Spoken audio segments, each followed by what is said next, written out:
نہ روئے حق سے نقاب اٹھتا، نہ ظلمتوں کا حجاب اٹھتا۔ فروغ یہ زمین نہ ہوتی، فلک نہ ہوتا، عرب نہ ہوتا، عجب نہ ہوتا، اور یہ محفل کن فکا نہ ہوتی اگر وہ شاہ خیر الامم نہ ہوتا، اگر وہ شاہ خیر الامم نہ ہوتا۔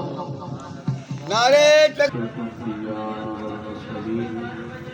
اما بعد اعوذ باللہ من الشیطان الرجیم بسم اللہ الرحمن الرحیم ومما رزقناهم ينفقون وقال مثل الذين ينفقون أموالهم في سبيل الله كمثل حبة أنبتت 7 سنابل في كل سنبلة 100 حبة والله يضاعف لمن يشاء والله واسع عليم صدق الله العظيم۔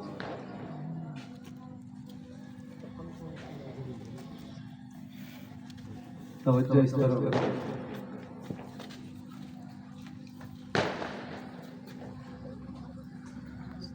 تھنک پازیٹیو، سنا ہے تھنک پازیٹیو، تھنک پازیٹیو، مثبت سوچو۔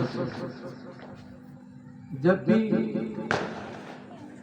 دو چیزیں ہیں اس وقت، مطلب ایک طرف یہ ہے کہ وہ بیچارے طبیعت کی مریض ہیں، ہمارے بزرگوں میں سے ہیں، صحیح نا، اس عمر میں بسا اوقات بعض لوگوں کو یہ مرض ہو جاتا ہے، لیکن اس طرف ہماری توجہ زیادہ جا رہی ہے، اور یہاں مثلاً حدیث شریف بیان کی جائے گی یا نعت پڑھی جا رہی ہے تو اس طرف توجہ میں، تو توجہ اس طرف رکھیں اور قریب قریب آئیے۔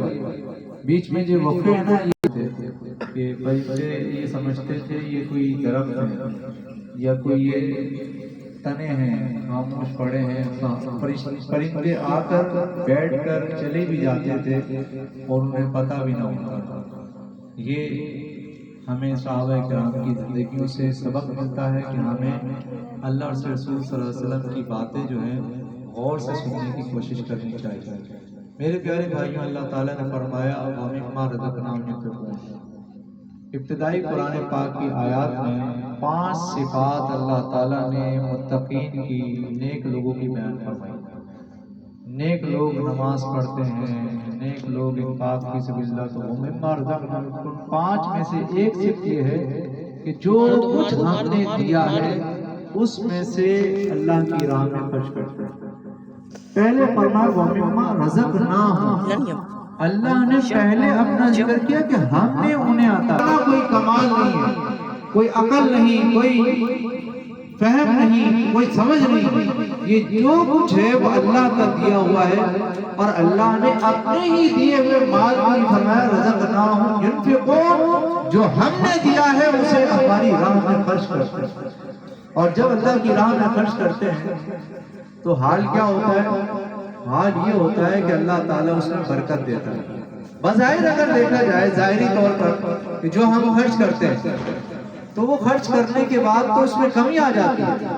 مثال کے طور پر آپ نے کوئی اپنے اکاؤنٹ سے پیسہ خرچ کیا تو میسج آ جاتا ہے جناب آپ کے اتنے پیسے کٹ گئے۔ آپ کا ایزی پیسہ تھا، اس میں سے آپ نے پیمنٹ کی تو میسج آ جاتا ہے جناب آپ کے اتنے پیسے کٹ گئے، اتنے پیسے خرچ ہو گئے، جس سے پتہ چلتا ہے یہ مال تو کم ہو رہا ہے۔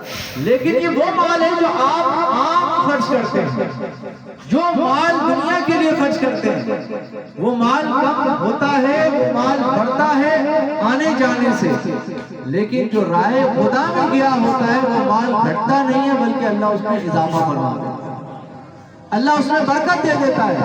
فرمایا وَمِمَّا رَزَقْنَاهُمْ يُنْفِقُونَ، جو ہم نے دیا ہے اسے ہماری راہ میں خرچ کرنے۔ آگے فرمایا جو بندہ مَثَلُ الَّذِينَ يُنْفِقُونَ فِي سَبِيلِ اللَّهِ، کہ ان لوگوں کی مثال جو اپنے مالوں کو اللہ کی راہ میں خرچ کرتے ہیں، کَمَثَلِ حَبَّةٍ، ایک دانے کی سی ہے، أَنبَتَتْ 7 سنابل، جس میں سے 7 پالیاں نکلتی ہیں، فِي كُلِّ سُنبُلَةٍ 100 حبہ، ہر ڈالی کے اندر 100 دانے ہوتے ہیں۔ وَاللَّهُ يُضَاعِفُ لِمَن يَشَاءُ، اور اللہ تعالیٰ جسے چاہے بڑھا کے عطا فرماتا ہے۔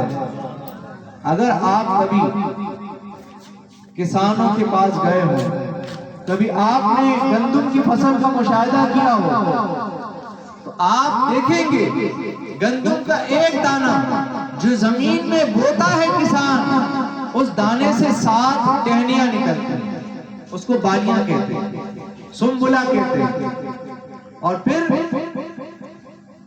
7 بالیوں میں سے کیا ہوتا ہے کہ کل سنبلۃ مئۃ حبہ، اللہ فرماتا ہے ہر بالی کے اندر 100 دانے نکلتے ہیں۔ تو اگر 7 بالیاں ہوں اور ہر بالی میں 100 دانے ہوں تو کتنے بنتے ہیں؟ 700 گنا اللہ عطا فرماتا ہے وہ ایک خرچ پر۔ جو بندے نے ایک خرچ کیا ہے فرماتے ہیں 10 دنیا میں اللہ دیتا ہے، 70 آخرت میں عطا فرماتا ہے، 700 گنا تک اللہ بڑھا دیتا ہے۔ اور اللہ نے فرمایا واللہ یضاعف لمن یشاء، اللہ جسے چاہے بڑھا کر عطا فرماتا ہے۔ میرے پیارے دوستو، اس آیت مبارکہ کے شان نزول کے حوالے سے فرماتے ہیں غزوہ تبوک کے موقع پر جب نبی کریم صلی اللہ علیہ وسلم نے صحابہ کو اللہ کی راہ میں خرچ کرنے کی ترغیب دلائی تو صحابہ نے اپنا مال حضور کی بارگاہ میں پیش کیا۔ اسی اسنا میں حضرت عبد الرحمن بن عوف 4000 دینار لے کر حضور علیہ السلام کی بارگاہ میں حاضر ہوئے اور حضور کی خدمت میں پیش کیے، یا رسول اللہ صلی اللہ علیہ وسلم یہ 4000 دینار میرے پاس 8000 دینار تھے، ان 8000 دینار میں سے میں نے 4000 دینار اپنے گھر والوں کے لیے چھوڑے ہیں اور 4000 دینار میں آپ کی خدمت میں اللہ کی راہ میں دینے آیا۔